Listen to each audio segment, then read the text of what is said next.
ஆண்டவர் அனுப்பும் புதிய எலியா. இயேசு கிறிஸ்துவுக்குள் பிரியமான என் சகோதர சகோதரிகளே, இந்த நிமிட நட்சத்திரக்கு இயேசுவின் நாமத்தில் நான் உங்களை அன்போடு அழைக்கிறேன். ஆண்டவர் அனுப்பும் புதிய எலியா. இந்த ஆண்டவர் அனுப்பக்கூடிய புதிய எலியா யார்? திருமுழுக்கு யோவான். மத்தேயு 11:15 இயேசு பெருமான் சொல்லுவார், வரவிருக்கும் எலியா இவரே என ஏற்றுக்கொள்ளுங்கள். திருமுழுக்கு யோவானை குறித்து அங்கே சொல்லுகிறார், இவர் தான் வரவிருக்கக்கூடிய எலியா என்று சொல்லுகிறார். இது இயேசு கிறிஸ்துவுக்குள் பிரியமானவர்களே, இவர் செய்த ஒரு பெரிய காரியம் என்னவென்று சொன்னால், இறைவாக்கியராக எலியாவை நான் உங்களை அனுப்புகிறேன். யாரை? திருமுழுக்கு யோவானை குறித்து அப்பொழுதே சொல்லப்படுகிறது மலாக்கியா வழியாக. அவர் என்ன செய்வாரா? வரவிருக்க எலியாவாகிய திருமுழுக்கு யோவான் உலகத்தை சபித்து தண்டிக்காதபடி, உலகம் சபிக்கப்படக்கூடாது, உலகம் பாவத்துக்கு அடிமைப்படக்கூடாது, உலகம் இறை ஆசிரியை பெற்றுக்கொள்ள வேண்டும், உலகம் கடவுள் பக்கமாய் திரும்ப வேண்டும் என்ற நோக்கத்திற்காக, உலகம் கடவுளை சொந்தமாக்கி கொள்ள வேண்டும் என்ற நோக்கத்திற்காக, உலகத்தில் இருக்கிற எல்லாரும் கடவுளை பிள்ளைகளாய் மாற வேண்டும் நோக்கத்திற்காக அவர் செய்யக்கூடிய பிரதான பணி, பெற்றோரின் உள்ளங்களை பிள்ளைகளிடத்தும் பிள்ளைகளின் உள்ளங்களை பெற்றோரிடத்தும் திருப்புமாறு செய்வார். செஞ்ச பணியில் திருமுழுக்கு கொடுத்தார், போனார், போதித்தார், எல்லாம் செஞ்சார்.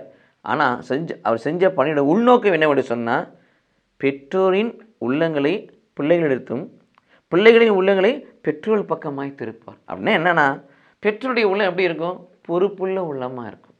அப்போ அந்த பொறுப்புள்ள உள்ளத்தை யாருக்கு கொடுக்குறான்? பிள்ளைகளுக்கு கொடுக்குறார். அவங்க வளர வளர ஞானத்திலும் அறிவிலும் சேர்ந்து கடவுளுக்கும் மனிதருக்கும் மேலும் உகந்த பிள்ளைகளாய் இயேசுவை போல லூக்கா 2:52 வாசிப்பது போல வளர வேண்டும் என்பதற்காக. இன்னொரு பக்கம் பிள்ளைகளின் உள்ளங்களை பெற்றோர் பக்கமாய் ஒரு தாறுமான மாசு மறுவற்ற ஒரு வாழ்க்கை இருக்கும் என்று சொன்னால், அவை நீங்கி பிள்ளைகள்லாம் எப்படி இருப்பாங்க? மாசு மறுவற்றவர்களாய் பாவமற்றவர்களாய் இருப்பார்கள். ஆகவே அந்த மாசு மறுவற்ற பாவமற்ற வாழ்வு பெற்றோர்கள் மத்தியிலே வரணும். அப்போ வளர்ந்த சந்ததியும் பரிசுத்தமாகும், வளரும் சந்ததியும் பரிசுத்தமாகும். 2 சந்ததியும் பரிசுத்தமாகிறப்ப அந்த சந்ததி கடவுளுக்கு சொந்தமாகும். இந்த பணியைத்தான் மிகவும் அவர் செய்தார். அவர் செய்த பணிகளின் உள்நோக்கமே இவையாயிருந்தது. ஒரு கூட்ட ஜனத்தை வருகின்ற ஆண்டவராய் இயேசு கிறிஸ்துவுக்கு ஆயத்தப்படுத்தினார், பாதையை செம்மைப்படுத்தினார் என்று சொல்லி நாம் வாசிக்கிறோம். பிரியமானவர்களே, இது இயேசு கிறிஸ்துவுக்குள் பிரியமானவர்களே, ஆகவே இவர்தான் ஆண்டவரால் அனுப்பப்பட்ட எலியா. நெருங்கி வரும் மீட்பரை காண, நெருங்கி வரும் மீட்பரையும் காண தலை நிமிரச் செய்தவர் இந்த எலியா, வரவிருக்கிற எலியா, திருமுழுக்கு யோவானாக எலியா.